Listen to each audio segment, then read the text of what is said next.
Well, thank you. And I think we have to agree that to achieve a sensible response to climate change, that we do need a new form of leadership. That is not to say that we ditch democracy. I think there would be nobody in this room who would say that democracy is the most effective way of groups of people working together. But the track record of democracy on issues such as climate change is a fairly checkered one, and we have to take into account how we can work with our democratic principles to achieve change. So far, as I say, it's proved itself very ill-equipped to deal with long-term issues, especially when those long-term issues involve making immediate sacrifices to avert greater costs in the future. It's the root of many failings in Australian public policy. As Sex Discrimination Commissioner, I talked endlessly about demographic change in Australia, the ageing of Australia, and the importance of embracing a new form of workforce, recognising that we were going to have a longer working life and that we should be structuring our education and welfare arrangements accordingly. It's still not happening because it's very difficult for politicians who will be in nursing homes themselves by the time these demographic changes, for example, become significant, to feel that it is their responsibility to do anything today. And of course, climate change is another of these long-term issues. Many people are convinced, as we've all said, that climate change is driven by anthropogenic causes and are convinced that the science is very strongly supportive of that, and that therefore to change it we need to introduce sweeping changes in the way we price carbon emissions and use energy.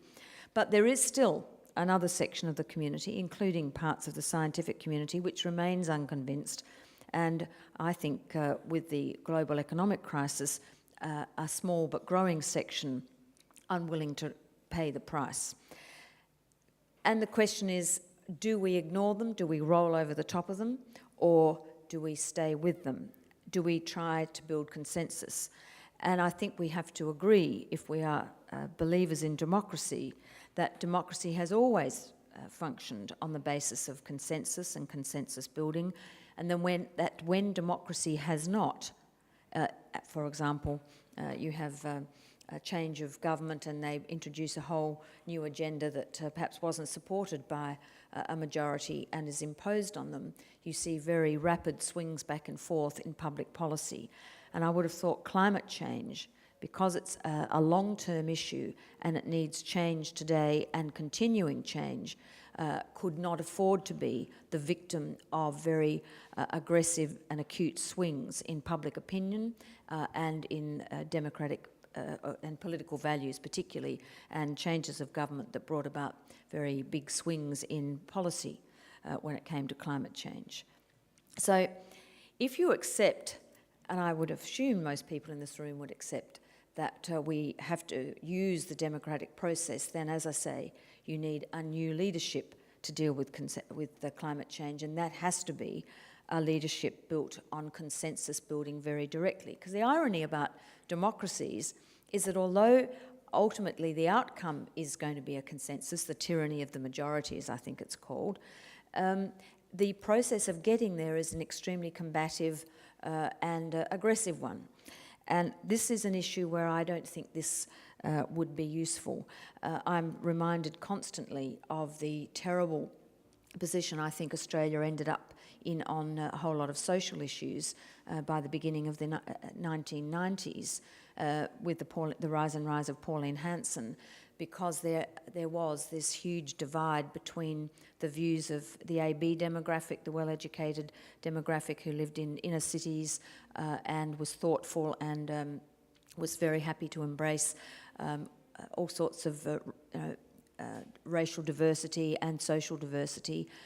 And there was this contest with a group of people who felt they'd never been listened to and never taken any notice of, who were in numbers at least fairly significant.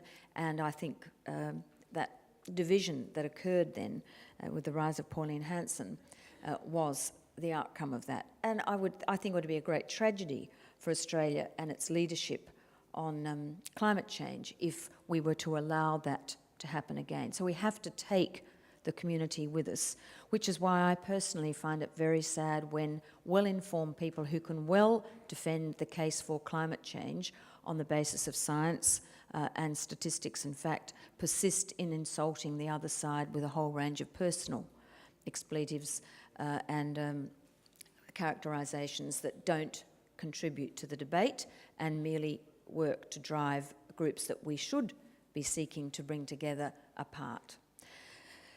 And I think if we are going to take climate change seriously, that sort of debate has got to be over.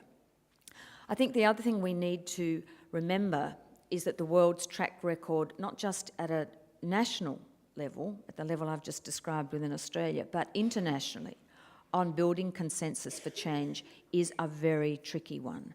I mean, we can all think of the moments in world history where nations have agreed to do something that was not in their immediate interest, because there are so few of them.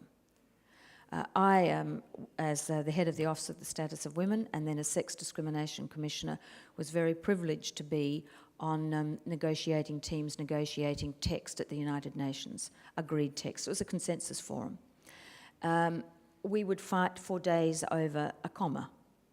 We would fight for days over whether or not we believed that reproductive health services implicitly included abortion or not. And there would be a whole split in the room depending on what was agreed on that.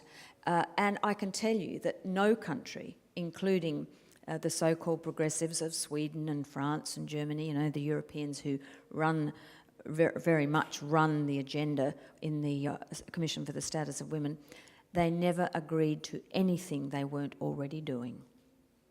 They never agreed to anything that required them to go back and put something to their communities that community, in other words, that electorate, hadn't had to consider before. So much for the UN being this progressive forum where you go out, you stretch out for stuff. It was only ever about agreeing on minimum positions where we were never going to have to do anything more than we were already doing. It broke my heart, and I can tell you when I used to sit in front of the African countries who were begging for greater resources so that they could give their women access to safe contraception, access to safe births, their heartbreak at listening to the Europeans saying to one another, no, get rid of that phrase that says access to additional resources because that means foreign aid and we're not giving that. So, I mean, you can probably guess, I was very disillusioned by the UN, but I say to you tonight, if you think the UN is this great forum that will develop this ambitious consensus, think again. It will essentially do what each nation state believes it can get away with domestically, politically, which is why, as Bob says, the election of Obama is really the first, I would say, the first turning point that I would say was a turning point for hope in this debate, because when you get leadership from a country like the United States at these sorts of forums, and if he does follow up the rhetoric with real commitments, and I have to say, you know, the record on all countries is not good, but if he does follow that up with a real commitment, then we can, I think, expect to see the rest of the world building. So what is the role of Australia in that, and where do we show this new leadership? Well, of course, as Bob has said, you just cannot sit there saying, oh, well, it's China and India. Not only is this vaguely racist, but it completely ignores the fact that all the stuff that's up there we put there. And of course we have to take a responsible position on that. But on the other hand, I think it would be extremely dangerous for a country like Australia, a little country like Australia, to go it alone. But there is a lot that a middle-ranked power like Australia can do at these negotiations. It can adopt an emissions trading scheme that and the basis of that emissions trading scheme has to be that this will reflect the commitment of the rest of the world, but that we're prepared to force it. I mean, international negotiations are 1,000 dancing steps, a little bit there, a little bit to the side, and eventually you get to a position of consensus. So I think there is a great deal that Australia can do, but I do think that we have to, at home, conduct the debate in a respectful and scientific and objective manner, or we cannot not only expect to build consensus here, but we really can't expect to see it built anywhere else. Thank you.